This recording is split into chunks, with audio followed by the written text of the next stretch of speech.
ऐन उन्हाळ्याच्या दिवसामध्ये अनेक लोकांच्या समस्या फक्त एकच का आमचं मीटर न विचारता जुनं जे मीटर होतं आता स्मार्ट मीटर बसवले जात आहेत आणि पूर्वीच्या मीटरमध्ये आणि स्मार्ट मीटरमध्ये आजही तफावत बिलामध्ये येते। काल परवा मला ग्राहक भेटला ज्या संजयनगर परिसरामध्ये राहतात, त्यांनी सांगितलं भाऊ मला 3,000 रुपये घर भाडं आहे आणि 5,000 रुपये मला लाईट बिल आलंय, सांगा मी कसं जगायचं। आज आम्ही तीच तक्रार घेऊन आलो। आम्ही आल्यानंतर जे एमएससीबीचे जे मुख्य अधिकारी आहेत पंडोरे साहेब आणि बाकीचे अधिकारी आहेत त्यांना भेटलो। आम्ही त्यांच्याशी आम्ही चर्चा केली। चर्चेतून असं निष्पन्न झालं अजूनही शासनाचा जीआर नाही, असा कुठलाही सक्तीचा जीआर नाही का जुने मीटर काढा आणि नवीन स्मार्ट मीटर बसवा। स्वतः मुख्यमंत्री महोदयांनी 3-4 दिवसापूर्वी मुलाखतीमध्ये सांगितलं होतं कुठलंही जुने मीटर काढून नवीन सक्तीचं स्मार्ट मीटर बसवण्यात येणार नाही। जोपर्यंत ग्राहकाची इच्छा नसेल तोपर्यंत स्मार्ट मीटर बसवण्यात येणार नाही।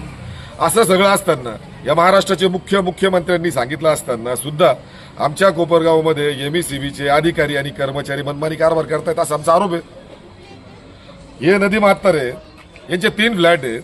3 फ्लॅटमध्ये हे गावी गेले असताना त्यांचे मीटर एमएससीबीचे कर्मचारी गेले। कोणी ठेका घेतलाय, कोण वाघचौरे नामक एक माणूस आहेत, एक चव्हाण नामक एक माणूस आहेत, ते ठेकेदार आहेत। त्या ठेकेदारांनी त्यांच्या हाताखालचे माणसं पाठवले, त्यांचे 3 मीटर बदललेत, नवीन 3 स्मार्ट मीटर टाकलेत। यांनीच आता मला ते बिल दाखवलं। मागच्या वर्षी 180 युनिट पडलं होतं, 181-180, आणि आता जवळजवळ ते तिपटीनं वाढलंय हो। स्मार्ट मीटरमध्ये आहे त्याच वस्तू आहेत, जो पंखा असेल, जो टीव्ही असेल, जे बाकी गोष्टी आहेत आहे तशाच आहेत, त्याच्यामध्ये कुठली वाढ नाही झाली। असं असताना जर दुपटीनं तिपटीनं जर यांना लाईट बिल येत असेल तर नागरिकांनी जगायचं कसं? महागाईचे दिवस आहेत, त्याच्यात 1.25 बिल, आणि हे जे स्मार्ट मीटर आहे ते जर बिल समजा 2 दिवसात, समजा शेवटची तारीख आहे 30 तारखेला बिल नाही भरलं तर 31 तारखेला का 1 तारखेला मीटर आपोआप बंद होणार, ॲटोकट होतं। मग जर त्या घरामध्ये एखादा वृद्ध आजारी असेल, त्याला शुगर बीपीचा त्रास असेल किंवा ती एन्जिओग्राफी झालेली असेल, एखादी बाळंतपण झाली, एखादी महिला घरामध्ये असेल, हा उन्हाचा जो तडाखा आहे त्या तडाख्याने त्यांचा जीव जाऊ शकतो। मग हे नालायक हरामखोर कर्मचारी इथं खुर्च्या उभावतात, पंख्याखाली बसतात, एसी मध्ये बसतात आणि विनाकारण आवाचे सव्वा बिल पाठवण्यासाठी ते स्मार्ट मीटर बळजबरीने बदलतायत।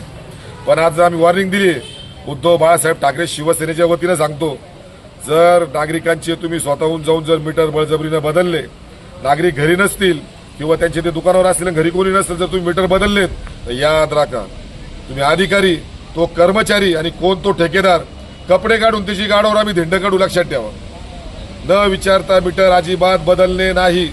जोपर्यंत स्वखुशीनं जो ग्राहक सांगेल का माझं मीटर फॉल्टी आहे, माझं मीटर बदलून पाहिजे, त्या ठिकाणी बदललं जाईल। पण विनाकारण जर तुम्ही चांगलं मीटर जर बदलत असाल आणि 1.25 बिल त्या स्मार्ट मीटरच्या माध्यमातून ग्राहकांवर टाकणार असाल तर मग शिवसेनेशी गाठ आहे।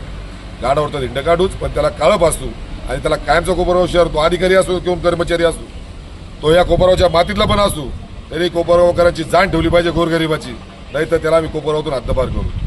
जय हिंद, जय महाराष्ट्र, जय संविधान।